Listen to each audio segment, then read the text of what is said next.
How to add cover photo on Facebook. Hi everyone, welcome back to our channel App Guide. In today's video I will guide you on how you can actually add cover photo on Facebook, so just make sure to watch this video till the end.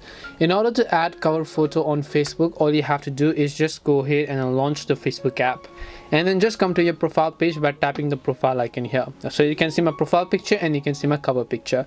If I tap on it, I can change it by simply selecting upload photo, and then I can choose any of the other cover photos that I wish over here. And here you can see, if I want to share the update to my newsfeed, I can do that, or I'm just going to leave it blank. Then once I've selected my cover photo, I'll just tap on save button and my cover photo will be successfully changed, as you can see over here. Now if I want to change it back again, all I have to do is just tap on it, select the option called view profile picture, or I'll select upload photo from Facebook, which means I'm going to select a photo that I've already uploaded in the past. So I'll just go to albums, I'll go to cover photos, and then I'll select the photo over here, then I'll just adjust it, and then I'll just tap on save without tapping the share your update to newsfeed, and then I'll just tap on save, and my new cover photo will be uploaded again. And this is simply how you can add cover photo on Facebook. We hope the video was really helpful, and if it did help you, make sure to leave a like and subscribe to our channel. If you have any questions, feel free to leave them down. Thank you very much for watching and see you in the next video.